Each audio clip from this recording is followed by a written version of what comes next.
وہ بھی اپنی مثال آپ ہے.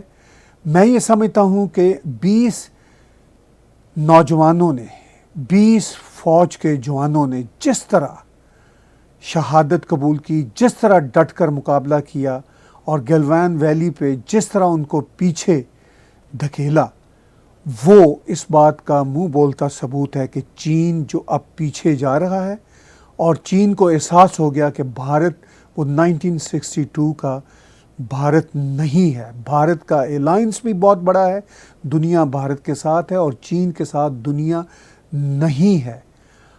لیکن بھارت کے اندر یہ بحث ابھی بھی ہو رہی ہے کہ کتنے کلومیٹر یا کتنے میٹر چینی فوجی اندر آئے تھے، یہ بھارتی حکومت ہمیں کیوں نہیں بتاتی.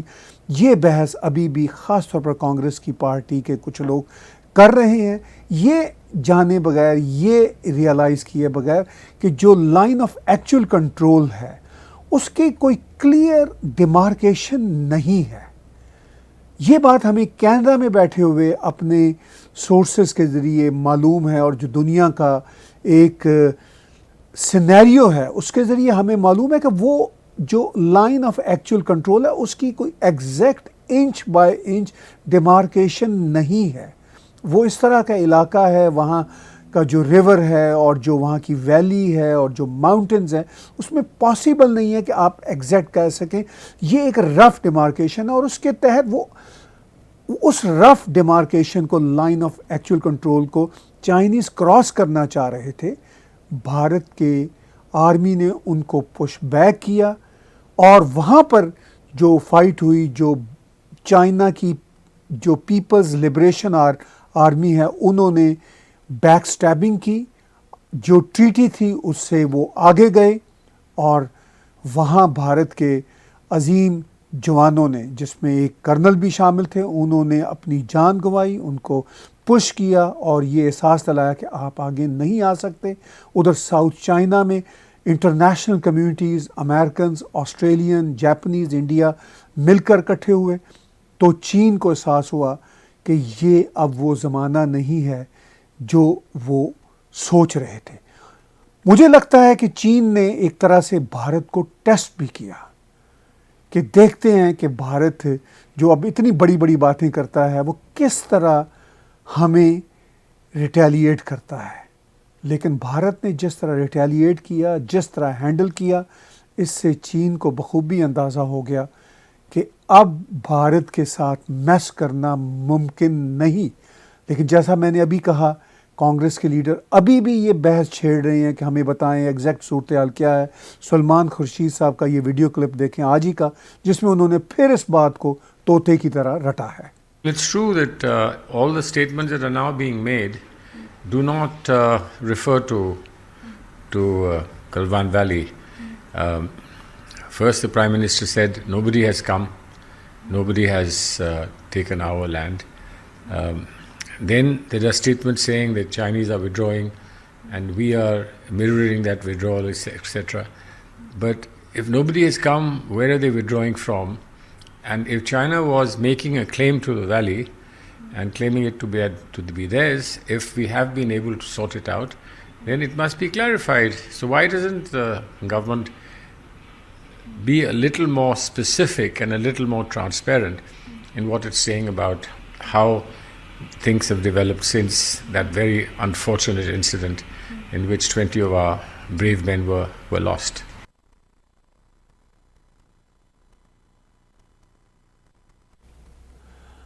اب ایک طرف تو بھارت کی کانگریس پارٹی شبے کا اظہار کر رہی ہے، اور دوسری طرف امریکہ انڈورس کر رہا ہے بھارت کی اسٹریٹجی کو جو ٹورڈز چائنا ہے. یہ اپنی جگہ ایک ریالٹی ہے، لیکن وہ ہمارا ایک ایکسپریشن ہے کہ کوے کا رنگ کالا ہے یا سفید ہے. اسی بحث میں کانگریس پارٹی کے کچھ لیڈر پڑے ہوئے ہیں کہ وہ سفید ہے یا کالا ہے، اور دنیا یہ مان رہی ہے، اپریشیٹ کر رہی ہے، بھارت کے ساتھ ہے کہ یہ جو کوا جس کا جو بھی رنگ ہے، یہ جو بھی بہروپ اپنا لے، اس کو پیچھے کرنے کا جو کام بھارت نے کیا ہے وہ بہت ہی دلیرانہ اور اہم ہے۔ بھارت کے حوالے سے اس انالیسس کے بعد اب میں تھوڑا ٹچ کرتا ہوں کینیڈا کی صورتحال میں۔ کینیڈا میں آج ایک اہم آرٹیکل گلوبل نیوز میں پبلش ہوا۔ اسٹوارٹ بیل ایک نامی گرامی جرنلسٹ ہیں، جس میں انہوں نے یہ بتایا کہ دو خالستانی تحریک سے الیجڈلی جڑے ہوئے لوگ، ان کو کس طرح کینیڈا کی سیکیورٹی انٹیلیجنس سروسز نے اپنی نو فلائی لسٹ میں رکھا اور ان کو کس طرح فلائی نہیں ہونے دیا۔ رپورٹ ابھی سامنے آئی ہے اور اس رپورٹ پر بھی یہ آرٹیکل سامنے آیا، جس میں یہ کہا گیا much denied secret documents show why CSIS put 2 Canadians on no fly list۔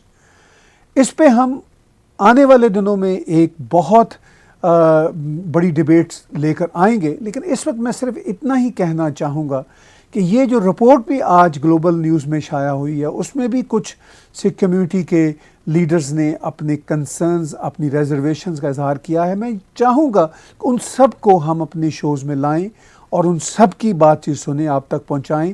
لیکن ایک کمنٹری میں ضرور یہاں پر دینا چاہوں گا، وہ یہ ہے کہ ہماری جو سکھ کمیونٹی کے کچھ لیڈر ہیں جو کینیڈا میں، وہ بھارت میں ہیومن رائٹس کی بات کرتے ہیں، خاص طور پر سکھ کمیونٹی کے ساتھ جو مسائل ہوئے ان پر بات کرتے ہیں۔ بلا شبہ 1984 میں سکھ کمیونٹی کے ساتھ جو ہوا تھا اس کی سبھی مذمت کرتے ہیں، خاص طور پر بی جے پی کی یہ دونوں سرکاریں مذمت کر رہی ہیں۔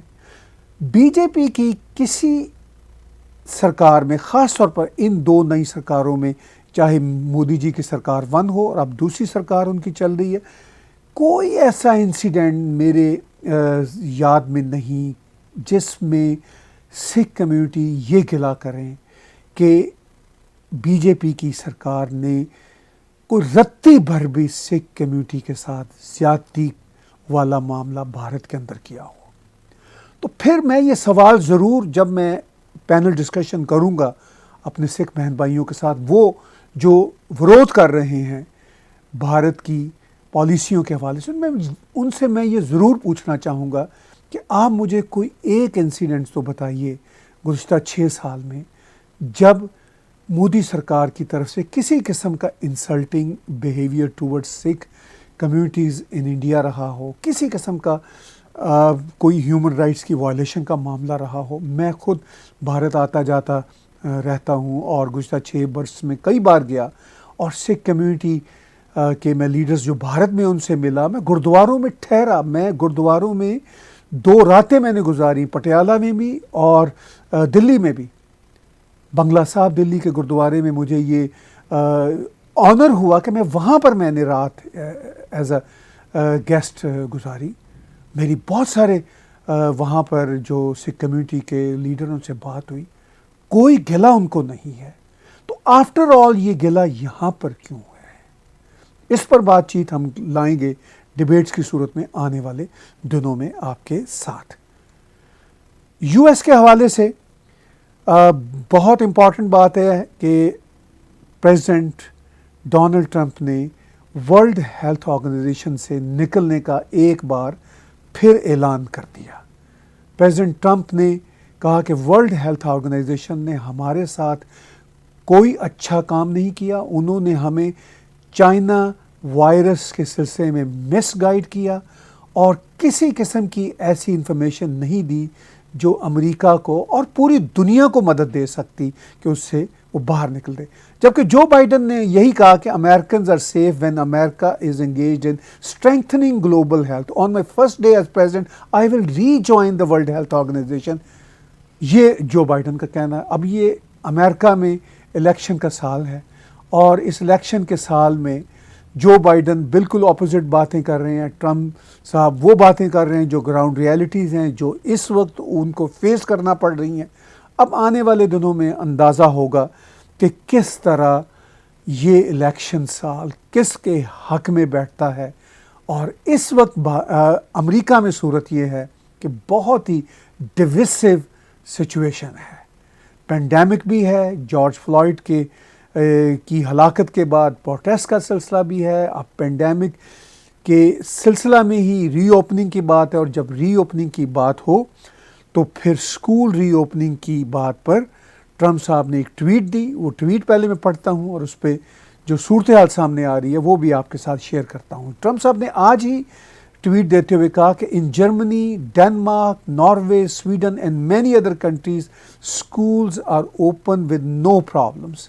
The damn Democrats think it would be bad for them politically if US schools open before the November election, but is important for the children and families. May cut off funding if not open. اس میں Trump صاحب نے پھر یہ بات کی کہ اب یہ ہمیں اس وائرس کے ساتھ ہی جینا سیکھنا ہے. ان کا مقصد کہنے کا یہی ہے. انہوں نے کہا کہ زندگی کو نارملائز اب ہمیں جینا ہے، اور جس طرح ان دنوں امریکہ میں پینڈیمک ایک بار پھر خاص طور پر ساؤدرن اسٹیٹس میں پھیل رہا ہے، اس پینڈیمک کی صورتحال میں امریکہ میں یہ بحث بھی چل رہی ہے کہ کس طرح امریکنز اس نئے نیو نارم کے ساتھ جینا سیکھیں. بہرحال امریکہ میں اس وقت بہت بڑی بڑی ڈیبیٹس ہیں. الیکشن ایئرز ہونے کی وجہ سے وہ ڈیبیٹس اور بھی بڑھتی چلی جا رہی ہیں. بہرحال یہ امریکہ کی صورتحال ہے. ہم آنے والے دنوں میں امریکہ کے الیکشن، امریکہ کی کمپلیکسٹیز اور امریکہ جو پوری دنیا پر اپنا اثر ڈالتا ہے اس پر بات چیت کرتے رہیں گے، انالیسز لاتے رہیں گے. آج کے اس بلا تکلف تجزیہ میں ہم بہت ساری باتوں پر بات چیت کر رہے ہیں. اگر بہت ساری باتوں پہ بات چیت کر رہے ہیں تو پھر ہم مندر، جس پر میں نے ایک الگ سے شو بھی ریلیز کیا ہے، لیکن اسلام آباد میں مندر کے حوالے سے ایک پھر تازہ رپورٹ ہائی کورٹ اسلام آباد میں پٹیشن کے کانٹیکس میں سامنے آئی ہے، جو ٹیگ ٹی وی پاکستان کی رپورٹ ہے. میں چاہتا ہوں کہ آپ تک وہ پہنچاؤں. اسلام آباد ہائی کورٹ کے جسٹس عامر فاروق نے فریقین کے دلائل مکمل ہونے کے بعد فیصلہ محفوظ کیا. عدالت نے گزشتہ روز 2 درخواستوں پر سماعت کے بعد فیصلہ محفوظ کیا تھا. آج دوران سماعت وفاق کی جانب سے ڈپٹی اٹارنی جنرل خالد محمود راجہ عدالت میں پیش ہوئے. درخواست گزار وکیل نے عدالت میں کہا کہ 4 کنال اراضی مندر کو دی گئی. یہ زمین غیر قانونی طور پر الاٹ کی گئی. انہوں نے کہا کہ 2006 میں مساجد شہید ہوئیں. کہا گیا کہ متبادل زمین دیں گے لیکن نہیں دی گئی، جبکہ اسلام آباد اور راول پنڈی میں 3 مندر پہلے سے موجود ہیں. درخواست گزار وکیل کا یہ بھی کہنا تھا کہ مندر کی تعمیر کے لیے پیسہ دینا فضول خرچی ہے. ڈپٹی اٹارنی جنرل راجہ خالد محمود نے عدالت کو بتایا کہ مندر پر کام روکا گیا ہے. فنڈنگ کا معاملہ اسلامی نظریاتی کونسل کے پاس ہے. اسلام آباد ہائی کورٹ نے اسلام آباد میں مندر کی تعمیر کے خلاف ایک اور دائر درخواست پر فیصلہ محفوظ کر لیا.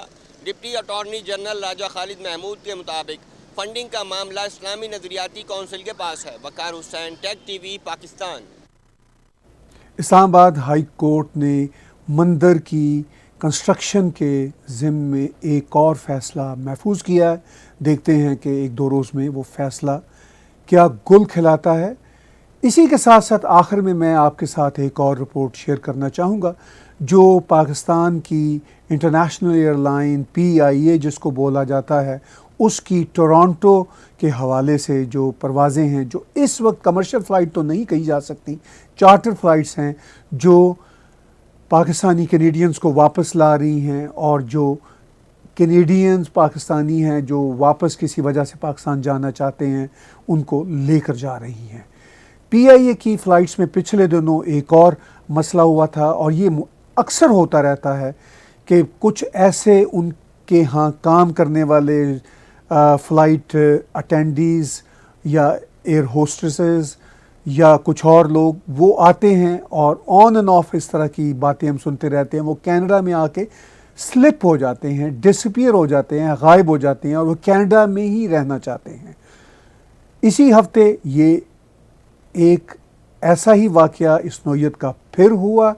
اس پر ہم آپ کو اپنے ٹیگ ٹی وی کی ایک رپورٹ سنائیں گے، لیکن اس سے پہلے میں اس بات کی بھی وضاحت کرتا چلا جاؤں کہ جیسا کہ آپ سب جانتے ہیں کہ PIA میں جعلی پائلٹس کی جو خبر پاکستان کے وزیر نے پاکستان کی پارلیمنٹ میں دی، اس کے بعد PIA کی فلائٹس اس وقت یورپین یونین میں چاہے وہ چارٹر نوعیت کی ہی ہوں وہ بند ہو چکی ہیں، اور بھی بہت سارے ملک اس پر غور کر رہے ہیں کہ کیا وہ رسک لے سکتے ہیں کہ اپنے ملک میں جعلی فلائٹس چلانے والوں کو، یعنی جعلی پائلٹس جو فلائٹس کو چلاتے ہیں، ان کی وجہ سے اپنے ملکوں کو رسک پر ڈالیں۔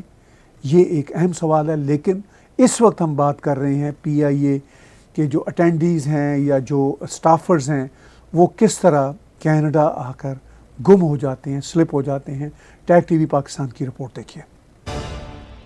اسلام آباد سے کینیڈا کے شہر ٹورانٹو پہنچنے والی PIA کی پرواز PK 781 کا فضائی میزبان پراسرار طور پر لاپتہ ہو گیا۔ مزید جانتے ہیں اس رپورٹ میں۔ اسلام آباد سے کینیڈا کے شہر ٹورانٹو پہنچنے والی PIA کی پرواز PK 781 کا فضائی میزبان پراسرار طور پر لاپتہ ہو گیا۔ فضائی میزبان یاسر PIA کی پرواز سے اسلام آباد سے ٹورانٹو پہنچا تھا، جہاں وہ امیگریشن ہونے کے بعد اچانک ہوٹل سے غائب ہو گیا ہے۔ PIA انتظامیہ نے فضائی میزبان کی کینیڈا میں پراسرار گمشدگی کا نوٹس لے لیا۔ فضائی میزبان کے لاپتہ ہونے کی اطلاع کینیڈا کے اسٹیشن مینیجر نے ایئرپورٹ اتھارٹی کو دے دی۔ جنرل مینیجر فلائٹ سروسز کا کہنا ہے کہ فضائی میزبان یاسر کے خلاف ضابطے کی کارروائی عمل میں لائی جائے گی۔ PIA انتظامیہ نے کینیڈین امیگریشن اتھارٹی کو بھی باضابطہ طور پر یاسر سے متعلق آگاہ کر دیا ہے۔ GM فلائٹ سروسز نے کہا کہ فضائی میزبان جنرل ڈکلیریشن پر کینیڈا جاتے ہیں اور واپسی پر ایک بندے کی کمی پر کینیڈین امیگریشن کو اطلاع کرنا لازمی ہوتا ہے۔ گزشتہ ماہ بھی PIA کا لاہور بیس سے تعلق رکھنے والا فضائی میزبان کینیڈا میں غائب ہو گیا تھا، جسے شوکوز نوٹس جاری کیا گیا تھا۔ بتایا گیا کہ لاہور ایئر بیس سے تعلق رکھنے والے فضائی میزبان کچھ عرصے بعد پاکستان واپس آ گیا تھا، اس کے خلاف کارروائی کا عمل جاری ہے۔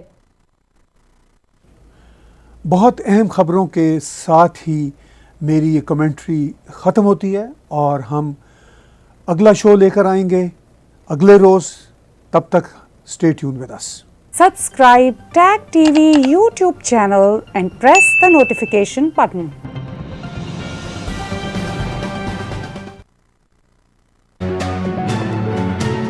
YouTube پر ٹیگ TV کا چینل سبسکرائب کیجئے اور نوٹیفیکیشن کا بٹن بھی دبائیں۔ کسی قسم کا چیلنجنگ زمانہ ہو، ٹیگ TV اپنے ویوز اور نیوز لانے میں دیر نہیں کرتا۔ آپ کا تعاون بھی ہمیں چاہیے۔ ٹیگ TV کو اگر آپ سپانسرز کر سکیں، آپ اشتہار دے سکیں، تب بھی ہم آپ کے بہت شکر گزار ہوں گے۔